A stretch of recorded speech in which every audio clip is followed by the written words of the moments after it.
What's good, guys? LM7 here, back again with another review. This time we're taking a look at another one of the helmet collection. And as you can obviously see, we're looking at Kylo Ren this time. So, just like all the other helmets, 18 plus, 75 415, 529 pieces, and comes in at $69.99 in the US and $89.99 in Canada. About the same price for all the helmets. So that I like it when there's consistency.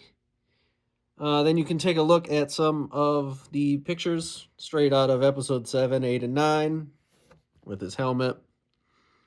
Actually, this particular helmet's based off of episode 7 because in 9 he has the solder marks on there. Whatever. Semantics. And if you are curious, it comes in at about 7 inches tall. All the helmets are about the same size. And I think they actually they're a decent size for what you get, and they display nicely, which is the whole point of them, obviously. So this will be a pretty quick review because, like Jango Fett's helmet and all the other ones, not really any features. So we're just going to look at the details and talk about it for a second and go on from there. You get your instruction booklet, plain white, boring. A couple pages in, you can see this is how the stand looks. They have some Technic through the middle of the stand, and then you just build the helmet around all that. Nothing too crazy there. Build-wise, it's pretty standard. You do some sideways building here and there, as you'll be able to see in a second. And 116 pages from start to finish, and you have your helmet.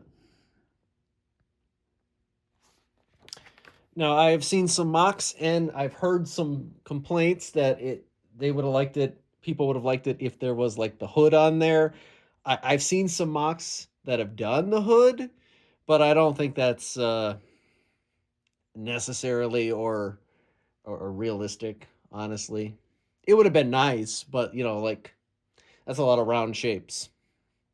And these are already kind of pushing the boundaries of what you can get away with being this size and still trying to get the right shapes going on. So this one does not come off the stand. It is connected, like we saw in the instructions, with some Technic. So it's very sturdy. You can hold it upside down and whatever. You have no real problem, moving this one around. It's not fragile in any way, which is always nice for your collector sets because they do get moved. Probably more than you'd like, which is funny. So you get a little display card. It just says Kylo Ren on it. Nothing too fancy or crazy there. Would have been nice maybe if they put like the movie or where it's from, you know? Just my thought. It would take 2 seconds to add that to this little plaque here. The stand is about the same as all the other ones. You got these little studs for supporting the weight.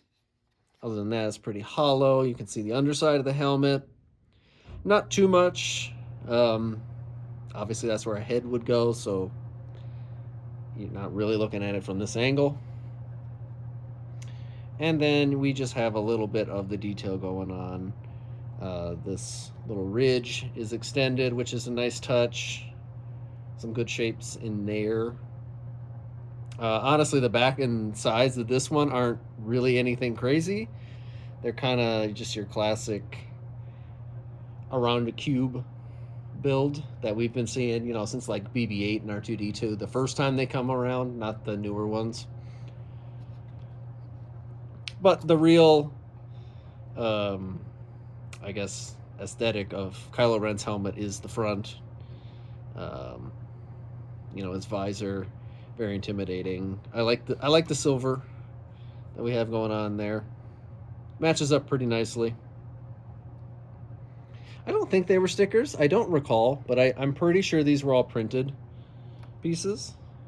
I do believe. I'm looking at them, and none of them have like the sticker vibe to them. No, so these must have been printed, which is nice because this one's a little lower on the piece count. Like I said, because the back and sides are and the top even are kind of boring as far as like the helmet shape. It's very standard, but the visor is very intimidating and all that. I know they don't really use the silver piece much anymore, but you did use one right here. You probably should have used it for these too. I know these are super common in light gray, but you know, if this is a collector set, you probably want that kind of stuff. It would make fans enjoy it more. And maybe, you know, too many fans wouldn't be like, well, I'm going to wait for that one to go on sale because it's Kylo Ren, you know. This and his midi ship, you know, were a surprise to see. But I guess Kylo Ren's probably popular enough to warrant it. I was excited for Kylo Ren before he ended up not being what I wanted him to be. But I digress. His helmet is still cool, and I don't regret getting this one. As far as helmets goes, it kind of sticks out because it's the only one from the sequel trilogy. Will we ever see more? I have no idea. I'm probably going to lean more to not really, but maybe they'll throw us a midi scale ship here and there. Who knows? There's way more from the prequels and the original trilogy to grab helmets from and stuff like that. So I'm sure that's where they keep going. And I guess we'll see from there. But that'll do it for Kylo Ren's helmet. It's a decent helmet. Like I said, I enjoy it, and it goes nicely with his little mini scale shuttle. The sequels are obviously not my favorite, but it's nice to have because they're pretty iconic shapes and like silhouettes and stuff. So neat to have. Would I recommend getting it for $70? Probably not. I'd use some points if you have them, if you really want it, or wait till it goes on sale, which you probably will find soon enough, I'd imagine. But it's not the worst case scenario at 70, but there are better $70 sets to scoop up for their full price. And with that, let me know what you guys think, and I'll see you guys next time.